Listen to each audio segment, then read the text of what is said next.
Visual Radio with Peter Noone. Peter, great to see you. Hey, Joe, how you doing? Excellent. It's funny sitting here with these Monkees songs going in the background. It's Davy Jones from the Monkees rehearsing his show. So if you recognize some Monkees tunes, they're not mine. They just sound like Herman's Hermits. They sound like Herman's. You guys I think the Monkees was kind of a follow-on to Herman's Hermits, wasn't it? Absolutely. It's like kind of stealing the same kind of energy and then having a TV show about us. Yeah.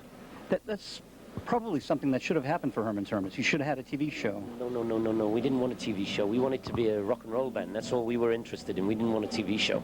We wanted just to be Herman's Hermits. That's hard to be just Herman's Hermits, you know. So, you know, we started out as a band who drove around in a van, and then we became big stars everywhere in the world, and then we stopped. It's good. Perfect. Perfect career. You were second maybe only to the Beatles in that 4-year period for having, what, 18 hit records in Billboard? Yeah, but my mum thought we were better than the Beatles, and my sister.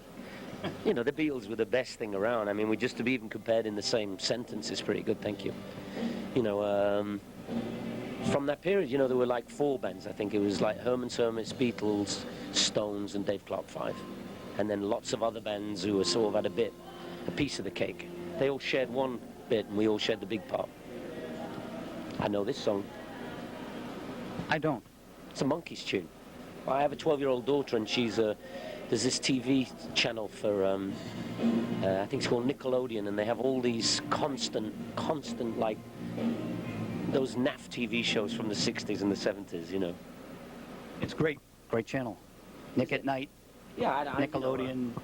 I'm one of these weird people who doesn't watch television, so it's all very confusing to me. You know, I meet people and they say, I feel I know you from something. They say, I was in Charlie's Angels, and I say, what label were you on? You know, Charlie's Angels was a TV show, and I missed it.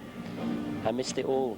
Now there's this bathing suit. I know David Hasselhoff, and I see him on the airport the other day, and said all these women are making this big fuss about him. And I said, is his TV show still on? And they said, it's the #1 TV show.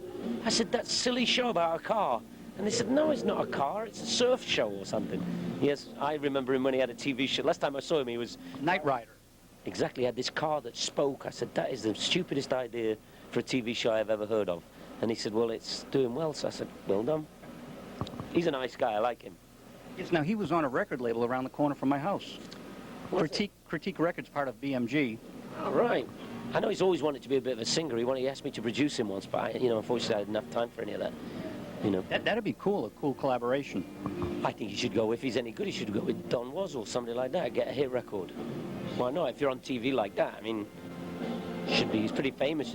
If just everybody who sort of semi-liked him off the TV bought a record, he'd sell 20 million records. It's help for that guy, the drummer. His wife's in that show as well. What's that? You know, a really good drummer, his wife's in that show as well. Oh, Pamela Anderson? Yeah. Lee, he's a good drummer, I remember him from Motley Crue. What a great drummer. Big guy. Like Stan Lynch, you know, those big guys play the drums good. It's a good band. Is it? I've never seen the band, I've just seen him. I went to a gig once and they were at the Forum.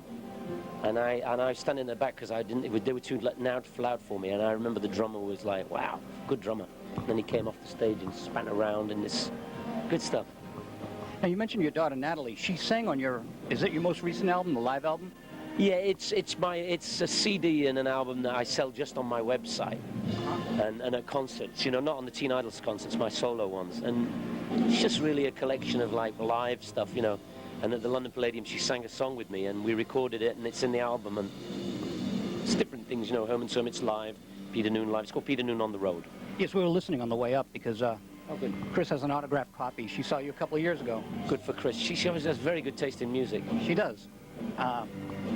So there's another version of that. There's the one with the English tunes in it, which is kind of hip. I'll send you that one. Because in England we had different hits. I see. Herman's Hermits had different songs in England. I got a question for you. We have a co-host that couldn't make it tonight, but he said to mention to you, Goldie and the Gingerbreads did a tune of yours. You know what happened? There was it was Can't You Hear My Heartbeat? We were going to do it. 2 friends of mine wrote it. Carter and Lewis, John Carter and Lewis, and they left it on Mickey Most's desk.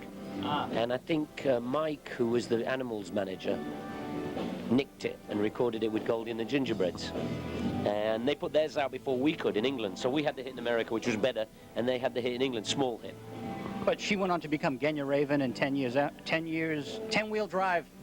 10 Wheel Drive, yeah, 10 years after. Yeah, she grew her hair a little bit more, got a bigger nose, and changed colour. I worked with both Alvin Lee and Genya in a promotion capacity, so I get them confused. All right. Sorry about that. Genya, yeah, I remember her, yeah. She's in New York. She's on the web. I'll send her website over to you. They were nice, I remember them. We used to run into them, nice people, yeah. She's a sweetie. Yeah. Top girls from New York, I remember them, yeah. Didn't want to mention anything about the record in case they beat me up. Very good.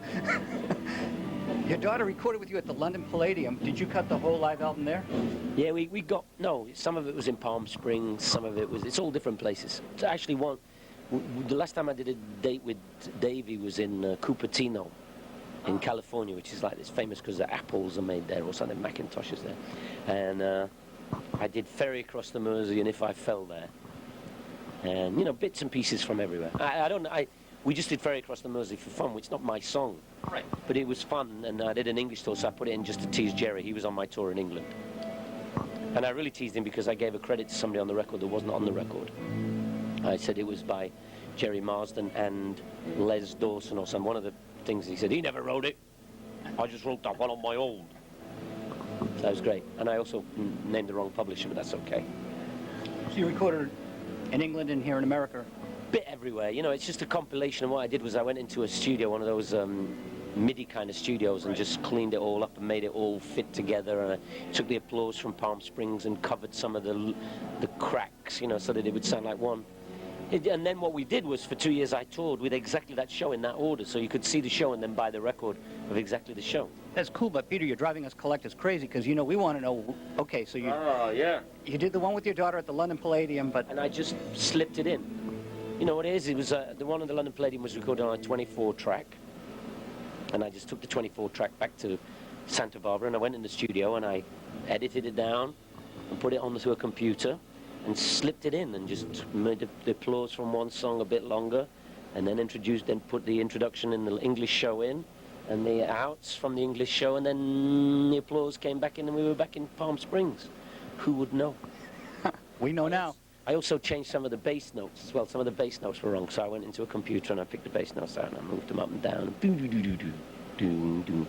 Now, I don't know how you can do... I've worked with MIDI. You can actually take a bass note off a live recording? Yeah. The mix down tape, not the 24-track master. You can do a lot of work. You go in there and fix things. And we had this snare that was a bit hot as well, so we went in and changed some of the... Change the hertz. You can do a lot of stuff. Shouldn't tell everybody you can do that. Well, the album sounds great. Yeah. It really does sound great. What I wanted to do was make it sound like it was real. You know, there's nothing that's fake on there. I didn't redo the vocals. You know, there's a lot of bum notes on it, because bum notes are part of it. I mean, if you saw the Stones and there weren't a couple of mistakes, it wouldn't be the Stones. Absolutely. So, you know, I left the mistakes in there, you know, and there's like we did Steady Eddie, which was a tremblous song on there, and while we had this sort of really dumb, like, outro to Steady Eddie, which was kind of like, it was almost as bad as the Allman Brothers, you know, like Dickie Betts. And what happened was we were doing, like, dueling guitars, and my guitar player, Frank, he pushed the E string over it came off the pegs, basically, so it was like that. And it was like now an F sharp string. But he carried on playing. It sounds like the Stones, man. It's so good.